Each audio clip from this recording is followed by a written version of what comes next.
Ibu-ibu sekalian, kita sudah membahas nama Nabi Muhammad SAW di dalam Quran yang kedua. Mari sedikit kita ulangi, kita tambah. Maka di ayat yang ke-147, dan tidak lain ucapan mereka hanyalah doa. Ya Tuhan kami, ampunilah dosa-dosa kami dan tindakan-tindakan kami yang berlebihan dalam urusan kami, dalam urusan jihad, dalam urusan berperang untuk menegakkan agama Islam, melindungi orang Islam, mengendalikan hawa nafsu, mendarmakan harta benda untuk kebaikan Islam dan untuk umat Islam, mungkin berlebih-lebihan.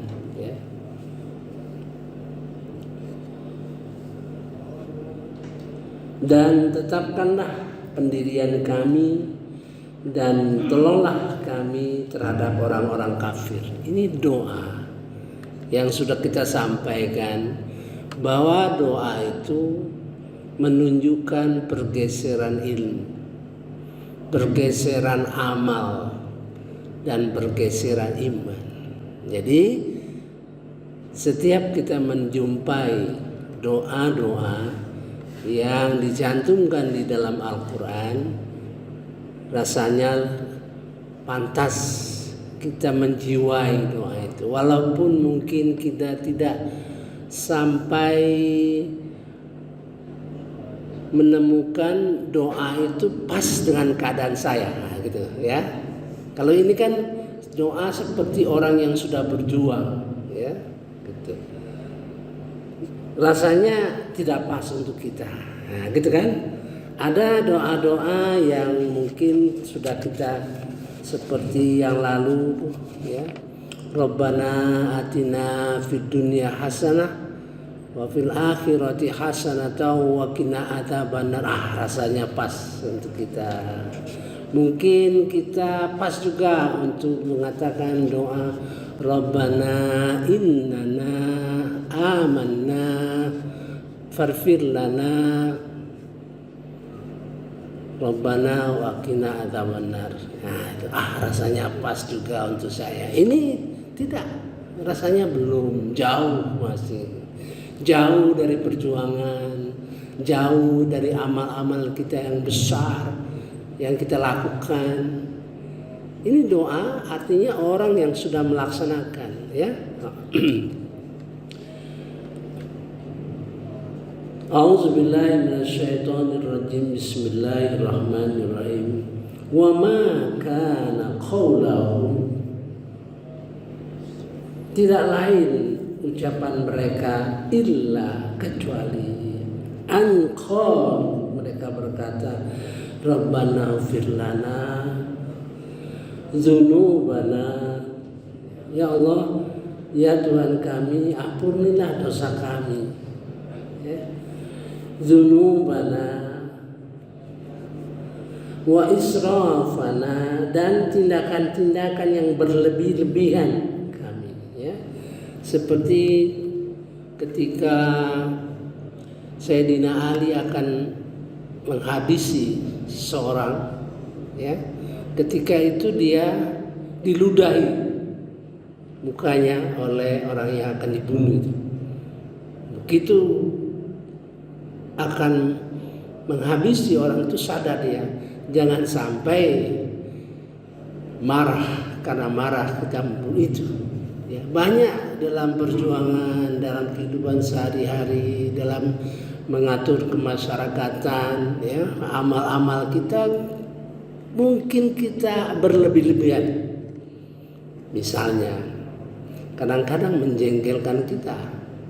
Kadang-kadang menjengkelkan kita. Misalnya kita mengatur pemberian untuk anak yatim, untuk orang miskin. Kadang-kadang kita pikir kok orang ini rasanya minta lagi katanya. Kadang-kadang jengkel juga. Nah, gitu. Seperti itulah yang diharapkan. Jadi orang ini sudah melakukan suatu tindakan, ya. Sudah ilmu, amal dan imannya. Dzunubana wa israfana fi amrina. Tindakan-tindakan yang berlebihan dalam urusan kami, ya. Wa tsabbit aqdamana. Mantapkan, ya, dan tetapkanlah pendirian kami. Ini menunjukkan betapa orang itu walaupun katakanlah menurut kita mungkin amalnya lebay, imannya tinggi, ilmunya tinggi, masih tetap mengharapkan bantuan Allah Subhanahu wa taala supaya dimantapkan hati. Maka itu Rasulullah memberikan pelajaran mengenai doa, ya kan? Pelajaran doa untuk memantapkan hati. Walaupun kita tahu orang-orang seperti ini yang melakukan perjuangan yang luar biasa. Wa tsabbit aqdamana wansurna 'alal qaumil kafirin.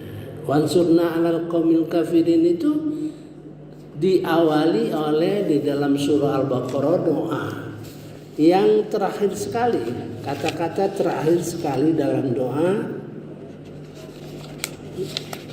berarti sesuatu yang kita ingat bahwa di dalam perjuangan kita akan menemukan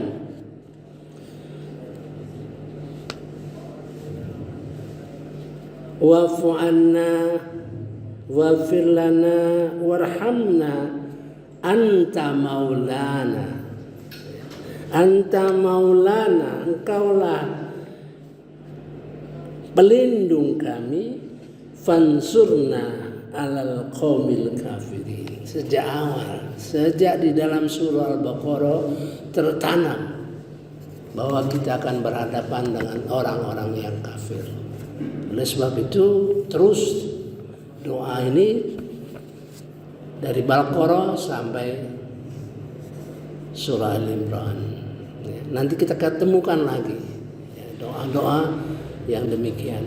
Jadi doa-doa itu menggambarkan, ya, klasifikasi keilmuan seseorang, amal seorang dan iman seorang.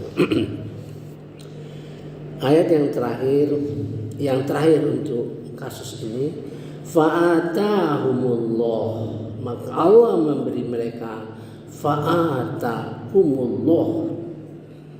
Kalau ada kata-kata ya Allah yang melakukannya, atau pokoknya kalau ada kata Allah menunjukkan sangat-sangat besar, ya, sangat-sangat pasti, ya. Fa'atahumullah sawabat dunya, maka Allah akan berikan kepada mereka pahala di dunia, wa husna sawabil akhirah, dan kebaikan pahala di akhirat. Wallahu yuhibbul muhsinin. Nah, kata-kata muhsinin itu, ya, jadi orang yang berjuang, yang melakukan segala amal untuk kebajikan orang banyak, dikatakan Allah wallahu yuhibbul muhsinin. Jadi termasuk orang muhsinin. Oleh sebab itu kita menemukan ada 4 unsur di dalam perjuangan jihad itu, ya. Bukan berarti 4 unsur itu harus berada pada diri seseorang, belum tentu, ya. Kita akan lihat mungkin orang sebagai pelaku jihad, ya, melaksanakan jihad, ada yang memimpin jihad, ada yang memberikan dukungan kepada jihad, ada mensupport dari jihad. Nah, itu perlu, ya, keempat-empat itu menjadi dasar dalam perjuangan. Karena jihad itu kalau tanpa ilmu Al-Quran, saya khawatir ya, tanpa ilmu Al-Quran kita mudah disesatkan oleh setan. Oleh sebab itu Rasulullah mengingatkan suatu hadis bahwa orang dermawan pun bisa masuk neraka, orang ahli jihad pun bisa masuk neraka, orang ahli Quran pun akan masuk neraka. Itu suatu peringatan untuk berhati-hati terhadap jebakan-jebakan setan. Oleh sebab itu dinyatakan dalam surah Al-Furqan ayat 52 kalau tidak salah ya, 52. A'udzubillahi minasyaitonirrajim. Bismillahirrahmanirrahim. Maka janganlah engkau taati orang-orang kafir dan berjuanglah terhadap mereka dengan Al-Quran, dengan semangat perjuangan yang besar. Fala tuti'il kafirin, artinya musuh-musuh kita ya, yang ingin mengubah, ingin menghalangi perjuangan kita ya. Wajahidhum, dan berjuanglah, berjihadlah bihi, dengannya, dengan Al-Quran, jihadan kabiro, dengan jihad yang sebesar-besarnya. Ini mengandung implisit bahwa Quran harus kita kuasai ya. Jadi ada 4: ilmu, dukungan ilmu, dukungan kepemimpinan ya. Kepemimpinan dalam Islam banyak diceritakan dalam surah Asy-Syura. Mengenai muhsinin banyak diceritakan dalam surah Luqman. Kemudian dalam menumbuhkan semangat jihad di dalam surah Al-Furqan. Saya kira cukup kita tutup ya. Cukup bisa selesaikan hari ini kata-kata Muhammad yang kedua. Insya Allah nanti kita cukupkan waktu kita untuk melihat bagaimana kata-kata Muhammad yang ketiga ya. Apa kaitannya di dalam membuka. Jadi Al-Quran itu selalu ada tanda-tanda.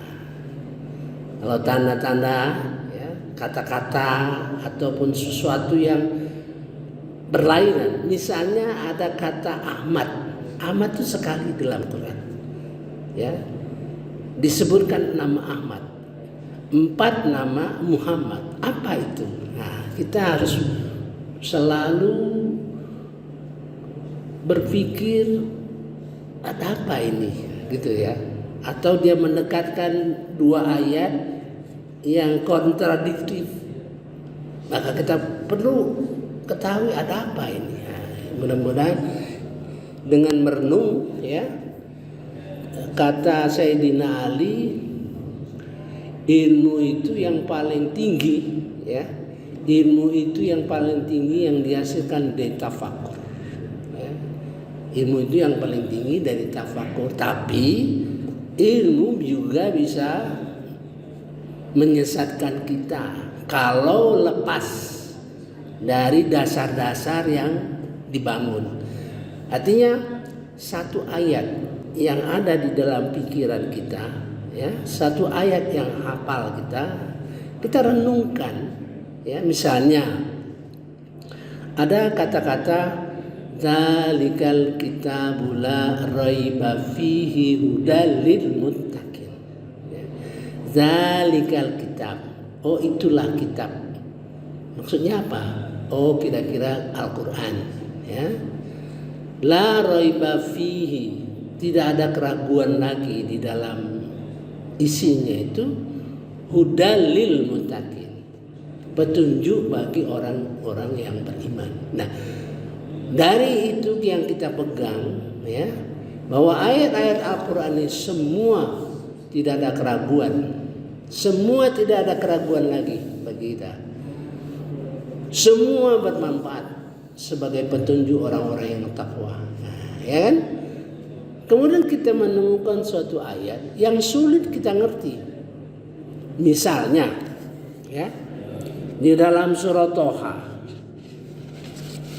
ketemu ayat yang kayaknya bagaimana kita menghubungkan ayat yang kedua tadi, ya, bahwa itu merupakan petunjuk bagi orang yang takwa, seperti, ya, surah Toha 115. Walaqad ahidna ini, ya, ila Adam,